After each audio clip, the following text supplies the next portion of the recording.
4 mistakes a man should never make in bed. Has your lover ever faked an orgasm? And if she had, how would you know?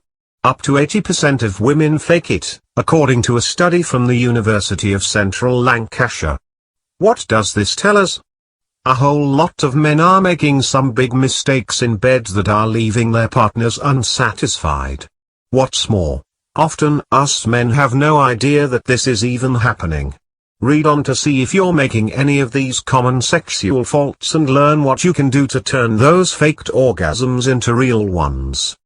Mistake number 1, not enough foreplay. Do you see foreplay as an entree, something that can be skipped in favor of the main, enter course? If so, you are probably shooting yourself in the foot. Researchers from the University of Kansas showed that most women see foreplay as the most important part of the sexual experience and would like to be receiving more of it from their partners. Most of the men, on the other hand, rated full-blown sex as the be-all and end-all. In other words, men are making a big mistake when they dive straight into penetrative lovemaking, rather than investing time and energy into proper foreplay. Remember, sex is about more than just physical pleasure, it's about intimacy. Through quality foreplay, you're sending out the message that you value her and are willing to prioritize her needs for pleasure and closeness.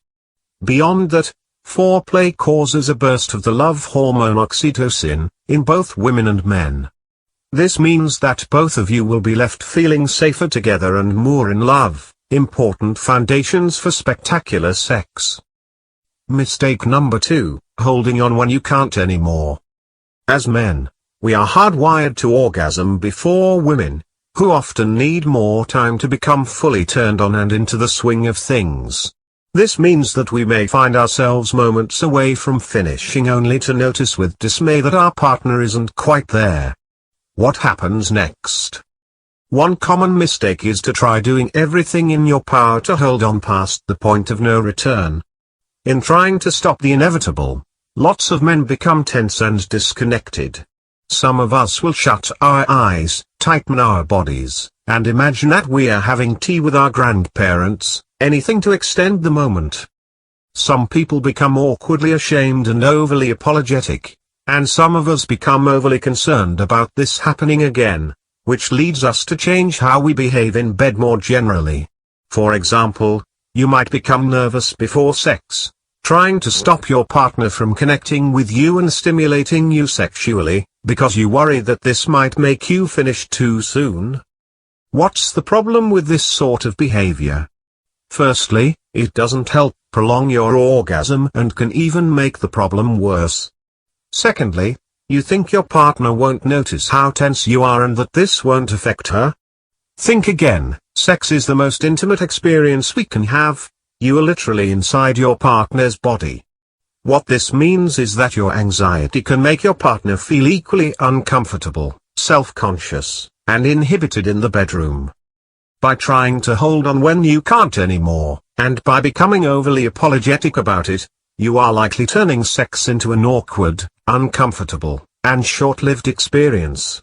The good news is that there are many tried and tested ways of managing these sorts of sexual issues, and that you don't need to resort to mechanical behavior or thoughts of your grandmother in order to last longer in bed. Mistake number 3, predictability.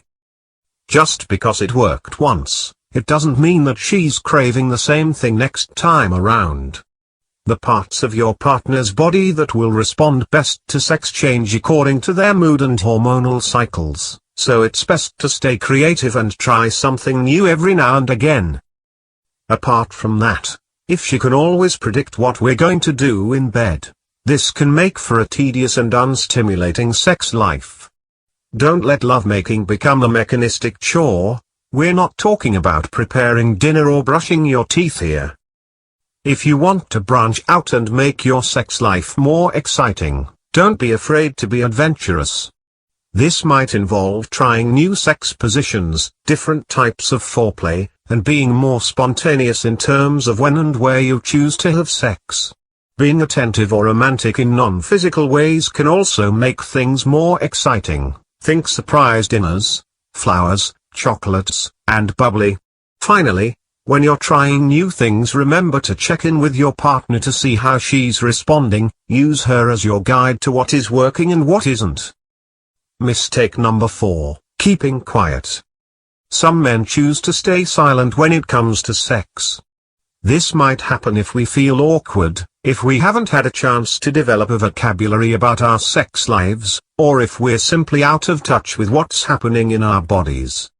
But this is a mistake. When it comes to a healthy sex life, communication is key.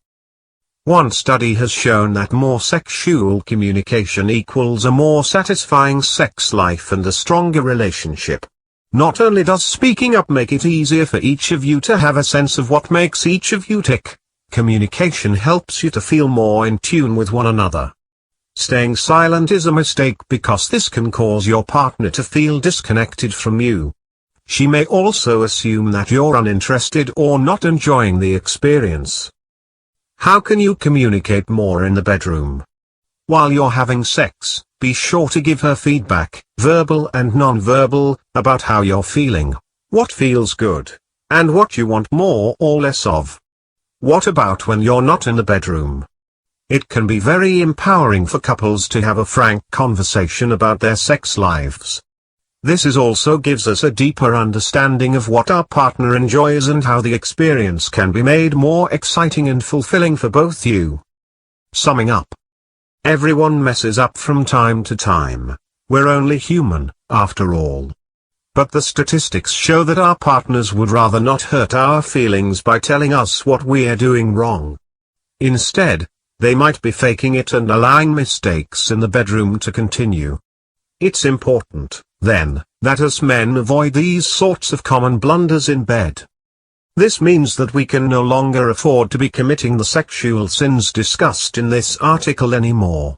Rather, invest in good foreplay, try new things in bed, communicate openly about your sex life, and make sure you find ways of lasting longer in bed that don't involve stiffening up and becoming awkward.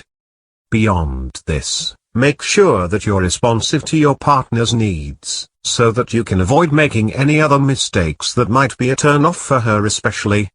We can do this by letting her know that we welcome constructive feedback. It's easy to become defensive, but we rather want to show her that we're able to take criticism on board without nursing a bruised ego. This sort of communication and openness is the key to developing the sort of trust, connection, and sexual intimacy that dreams are made of. About the author. Daniel Shaw is a registered clinical psychologist, practicing in Cape Town, South Africa. He serves as a professional consultant for the Between Us Clinic, which provides sex therapy online programs for men and couples experiencing premature ejaculation.